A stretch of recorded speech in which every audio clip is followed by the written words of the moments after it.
I told them the words no one had dared to say in that mansion. Stop everything.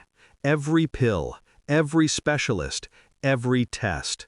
Their silence froze, sharp as broken glass. The mother's hand trembled around her wine glass. The father's jaw twitched like a man holding back a punch. And the little girl, 8 years old, pale as moonlight, looked at me with eyes that had forgotten what hope felt like. But I already knew the truth. I'd seen the pattern, and I was done staying quiet. I wasn't hired for my smile. They found me because I don't miss things. Former pediatric nurse, sharp record, sharper instincts. Their daughter, Leela, had been sick since she could walk. Fevers that came from nowhere, pain that no scan ever explained. Doctors shrugged. Specialists stalled. But the bills kept climbing like vines around the parents' guilt. When I first stepped into that mansion, they were warm. Exhausted, but warm. They called me a blessing. Said I was the first person they trusted in years. I believed them. I shouldn't have. It began with a bottle, small, amber, tucked behind cereal boxes as if shame had placed it there. A sedative, strong enough to keep a child drowsy for days. At first, I thought the maid misplaced it. Then I found the food logs, daily doses hidden in smoothies, medicine cabinets stocked with drugs no sane doctor would prescribe together. Prescriptions signed by different physicians, none aware of each other. It wasn't care, it was chaos, manufactured, controlled, intentional.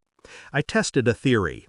I supervised every meal for a week. No mystery drinks, no late-night supplements. Leela got better. Her color changed, her appetite returned, her laughter, God, her laughter, echoed down the hallway like a sound that had been locked away. And that was when the mother snapped. "How is she improving? We haven't changed anything." I didn't answer, because I finally understood. They needed her sick. I didn't confront them immediately. Rage is sloppy. Precision wins wars. I became observant, quiet, calculating. Every medication ordered, every signature, every receipt, every late-night call the mother made to her private doctor. I built a timeline, a pattern of induced symptoms, a financial trail of insurance claims and charity grants linked to their sick child. They weren't desperate parents. They were millionaires chasing more millions. A sick daughter brought sympathy, donations, exclusive medical trials, tax deductions, foundations, interviews, attention.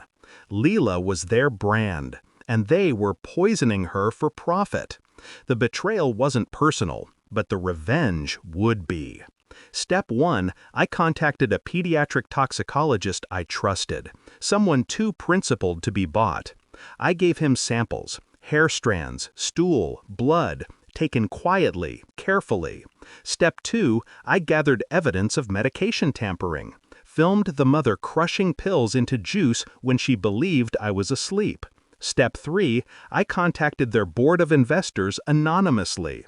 Leaked financial irregularities. Their company stock dipped just enough to spark suspicion. Step 4, I walked into the police station with a folder thick enough to break a wrist. But I didn't hand it over yet, not until I finished what I started. And that brings me back to the moment in the sunlit kitchen. Them staring at me like I'd set the house on fire. "Stop everything?" the father repeated, voice laced with fury. "Do you know what you're saying?" "Yes," I said, calm, precise. "I'm saying she's not sick." The mother's face drained of color. Not guilt, fear, because she saw the folder in my hand before I placed it on the counter. Lab results, video recordings, financial anomalies, a full medical timeline. Pieces of their crimes reflected back at them like mirrors they couldn't escape from. The father lunged for the folder. I stepped back. "You kept her sick," I said, "for money, for attention, for your precious reputation." The mother whispered, "You don't understand." "I understand perfectly." Their daughter walked in then, healthy for the first time in years, holding a stuffed rabbit like a shield. The parents froze, because the truth was standing right there, breathing, alive. I dialed the number I'd been waiting to call. Detective, they're ready. Sirens arrived minutes later. The mother begged, the father threatened. None of it mattered. Leela clung to my coat as they were taken away. I'm the one who tucks her in now. No pills, no tests, just stories and sleep. Sometimes she asks why her parents hurt her. I tell her the truth. Some people are poisoned long before they poison others. But me, I'm clean. Revenge done right leaves no stain, only clarity.